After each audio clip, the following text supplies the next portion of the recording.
আসসালামু আলাইকুম ওয়া রাহমাতুল্লাহ। প্রিয় দর্শক, কোরবানির ঈদ এসে গেছে।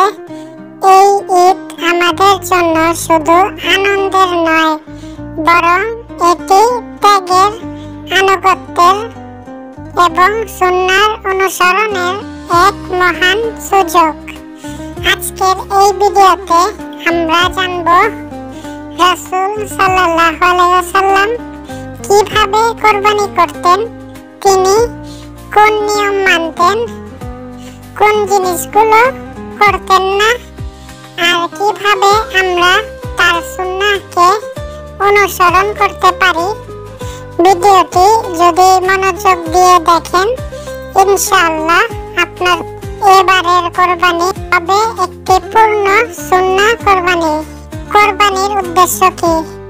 রাসূল সাল্লাল্লাহু আলাইহি ওয়াসাল্লাম বলেন, আল্লাহর কাছে কোরবানির পশুর রক্ত বা গোশত পৌঁছায় না, বরং পৌঁছে তোমার তাকওয়া।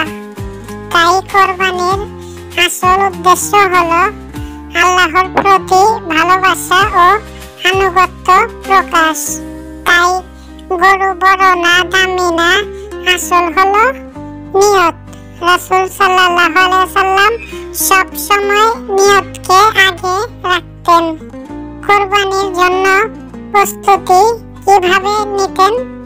রাসূল সাল্লাল্লাহু আলাইহি ওয়াসাল্লাম ঈদের 10 দিন আগেই নিজেকে প্রস্তুত করতেন। এই সময় তিনি কি করতেন? নখ, চুল, শরীরের অপ্রয়োজনীয় অংশ না কাটতেন, বেশি করে তাসবিহ, তাহলিল ও তাকবীর পড়তেন। পরিবারকে কোরবানির গুরুত্ব শেখাতেন, পশু নির্বাচন করতেন নিজ হাতে। তিনি বলতেন, যে ব্যক্তি কোরবানি দিতে চায় সে যেন জিলহজ মাসের চাঁদ দেখা মাত্র নখ ও চুল কাটা বন্ধ করে। রাসূল সাল্লাল্লাহু আলাইহি ওয়াসাল্লাম কোরবানির জন্য কেমন পশু বেছে নিতেন? সুস্থ, সুন্দর, নিখুঁত পশু। চোখ, কান, লেজ বা শরীরে কোনো বড় ত্রুটি নেই, না খোঁড়া না অসুস্থ। রাসূল সাল্লাল্লাহু আলাইহি ওয়াসাল্লাম নিজের জন্য দুটি শিংওয়ালা সাদা কালো রঙের মোটা ভেড়া কোরবানি করেছিলেন। তিনি নিজেই বলেছিলেন, এই পশুগুলো আমার ও আমার উম্মতের পক্ষ থেকে। তিনি সবসময় ভালো ও ফর্সা পশু পছন্দ করতেন। কোরবানির সময় কি দোয়া পড়তেন রাসূল সাল্লাল্লাহু আলাইহি ওয়াসাল্লাম? কোরবানির আগে এই দোয়াটি পড়তেন, বিসমিল্লাহি আল্লাহু আকবার। হে আল্লাহ, এটি তোমার পক্ষ থেকে এবং তোমারই জন্য। এরপর নিজের হাতে কোরবানি করতেন এবং বলতেন, হে আল্লাহ, আমার পক্ষ থেকে এবং আমার উম্মতের পক্ষ থেকে কবুল করে নাও।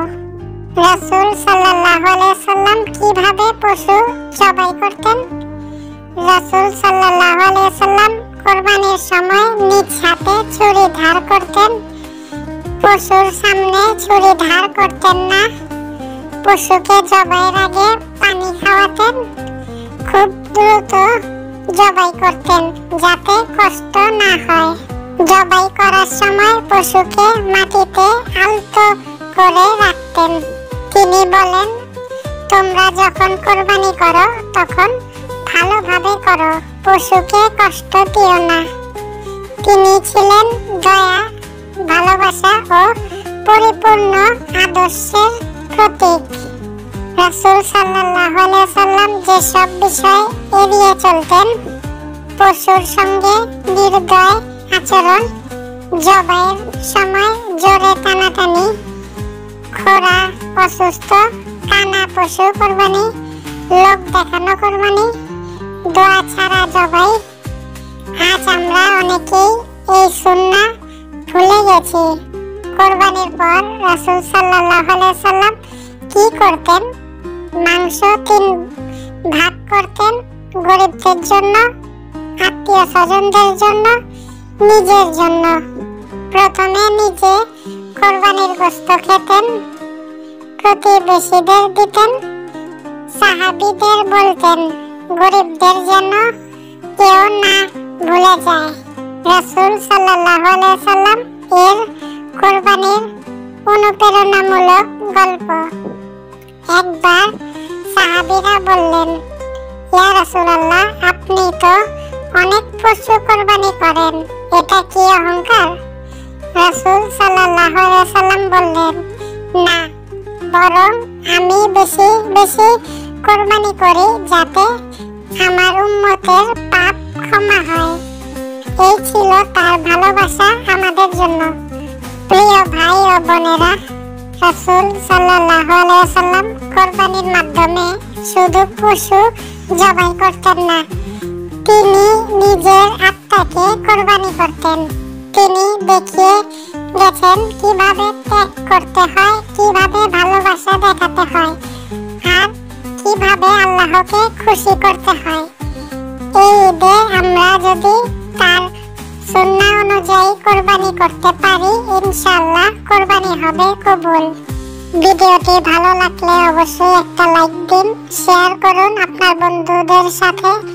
কমেন্টে লিখুন আপনি কোরবানি দিবেন কোন পশু। সাবস্ক্রাইব করে পাশে থাকুন এইরকম আরো সুন্দর ইসলামিক কন্টেন্ট পেতে। আসসালামু আলাইকুম ওয়া রাহমাতুল্লাহ।